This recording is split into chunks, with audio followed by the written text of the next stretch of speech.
Well, thanks for your company. Let's get into our first story. Yet another poll has shown that the polls were heard for a possible runoff.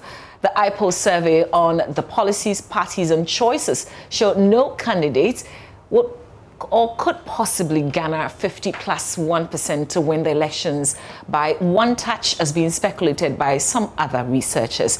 The findings this time show former President John Dramani Mahama will garner some 48.7%, whilst President Akufo-Addo will get 46.1%, with the other candidates getting 5.2%. Let's get some understanding to this from one of the researchers, Dr. Kobi Mensah. He joins us via phone. A very good morning to you, Dr. Kobi Mensah. Good morning, Maravi. Thanks for having me. Thanks for being here. So previous polls had predicted an outright win for the MPP's Akufo-Addo, but this outcome is pretty different. Please explain. All right, thank you for the question. Firstly, let me say that our polls do not actually predict. We don't actually predict, but we actually, sample a particular respondent. Because of the methodology that we use, we are not able to have a representative sample of the voter populations, and that's why we are not able to predict per se, but we say that for those that we have actually polled, that is the kind of division that we have. Now, what we use is what we call the IPOL, is an electronic poll. It is actually deployed on 3 sources. So the first source we use is social media platforms. So, for example, we post the questions on Twitter, we post the questions on Facebook, for example. We deploy it also on our app, which is IPOL on iOS and on Android machines. So when people download those apps and then we push the messages, they go onto the people's phones and they respond. We also use, text blast. So we blast the questions onto people's phones. So those who do not actually have smartphones but have other text-based phones, they're able to respond.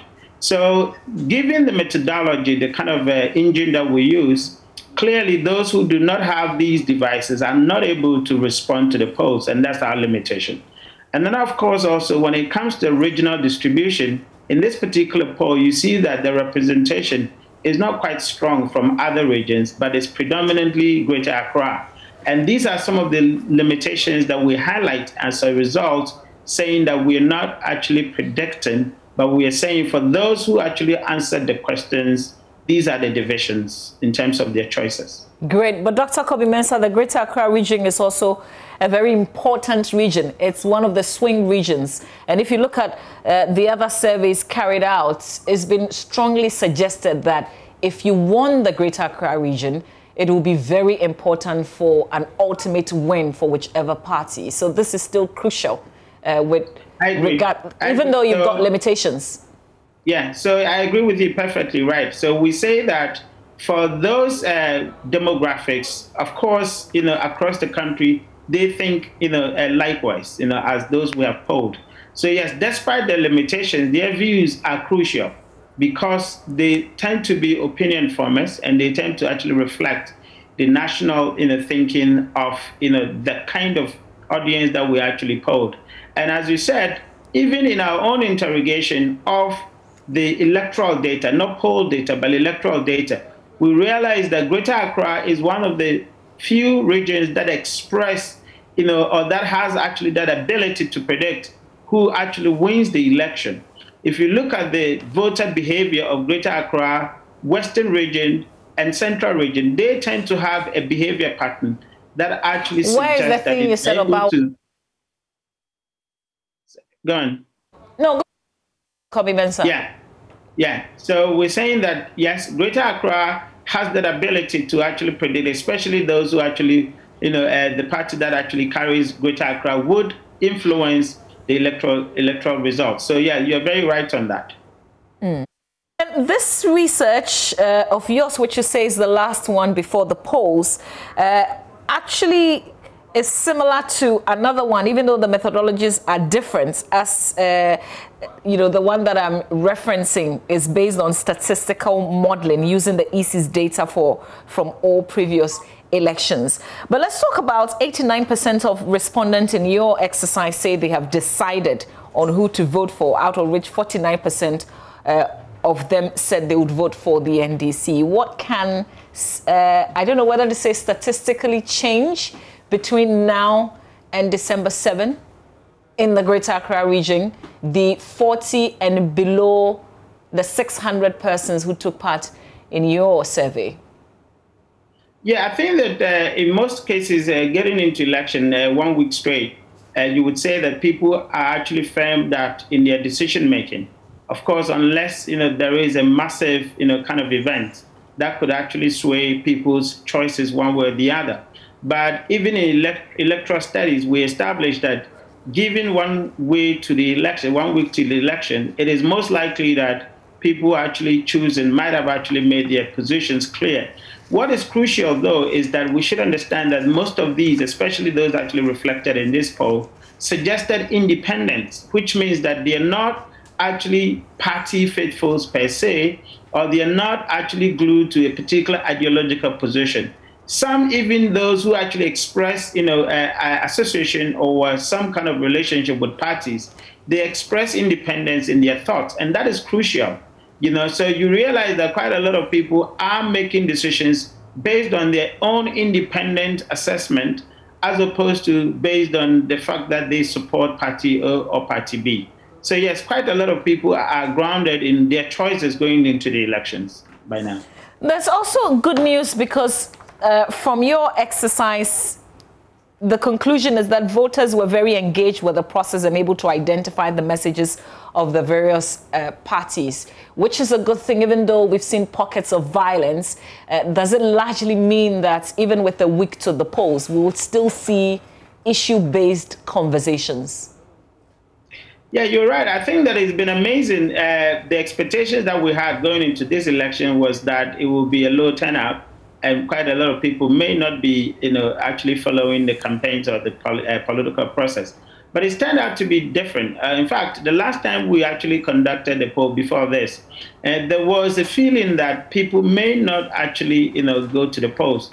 This is actually changing. And I think the crucial point is that because the campaign has been different, has been direct, because a lot of the campaign messages are pushed onto people's, phones through the social media, etc. Of course, for those who are actually within the environment that do not have access to this infrastructure, the politicians have been going straight to them.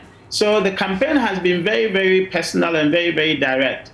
And as a result, it's influencing people's interest. Now, the idea that people could identify individual political parties' messages and allocate them correctly to the parties that are actually sponsoring or pushing that agenda. It is quite interesting because those days we used to say that people do not engage politics by issues, but now it is showing that people are really engaging by the issues. They are quite rightly able to identify political parties and the kind of policies that they are advancing, which is quite encouraging. And what would you say to the percentages given to the specific issues? So, for instance, on infrastructure, health, economy, job creation, security. What can you say in terms of what the respondent said with regards to these issues? Yeah, I mean, majority of the people are actually putting the NDC ahead of the NPP in terms of the various policy issues. For example, if we ask people which of these parties do you think has the best plan for economy, for example, for infrastructure, for health, for example. In all these measures, the NDC had come up tops, than the NPP. The only measure that people actually thought the NPP had better plans than NDC was education. And I think that it reflects on the political party's own campaign effort.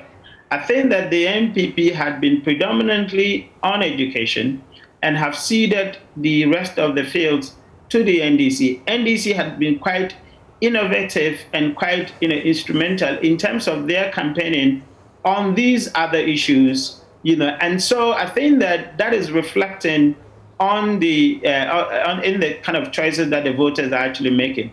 It was also quite instrumental to find that quite a lot of people actually can remember the NDC's policies than the NPP. So when you look at in answering them, in answering which of these parties and policies do you remember, state two of them, quite a lot of people, a significant number of people, 70% couldn't actually allocate to NPP, but only 3% couldn't allocate to NDC, which means that there's a high recall of policy positions on the part of the NDC than the NPP. But I think that it's quite a reflection of how the campaign has actually panned out. And IPOL agrees that their sample is not large enough to represent national view. But can we take what is playing out in this research with Greater Accra to represent any other place in Ghana? Correct. I mean, we say that the demographics that we have actually polled, I mean, the people that we talked about, highly educated, very IT savvy, you can say, and then, of course, very urban. Now, these individuals that we have, I mean, these personas in research, we call them, as we have polled, quite reflect that of the other regions, indeed. So although for the geographical representation, you may not see quite strong showing of those other regions, for example, Central region or Eastern region, you would actually agree that the kind of person in Greater Accra and their views that they share are most likely to be reflected in those regions as well. So for us, we believe that although we cannot actually claim to predict, or we cannot actually claim to be generalizing the report, we think that the views are quite reflective of what others are actually looking at. And so if you take it as a guide, going to the last stretch of the elections, that could help you and your campaign indeed. What's the exact message that this should send across to the two major political parties? I think the political parties must continue to be engaging, the voters on the kind of policies that they advance, because I think this is the first time we've had, in this country, a lot more discussions on policy issues in our elections than the previous ones. And so that means that the political parties are doing quite a good job. They should continue doing it. But also in terms of the voters, I think that we must start responding to things like that. I mean, things like polling, for example, because they're part of our democratic process.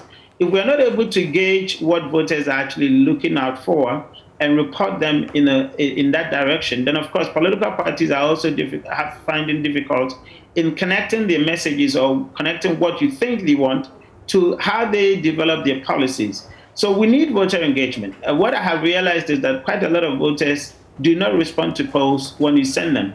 And that is very, very bad indeed, because for democracy to grow, we need a very good voting public to be educated, whereas we need a very good political parties, actions on policies, etc. So we have to respond to polls so that we could actually gauge the mood nationally and inform the political parties of their way forward.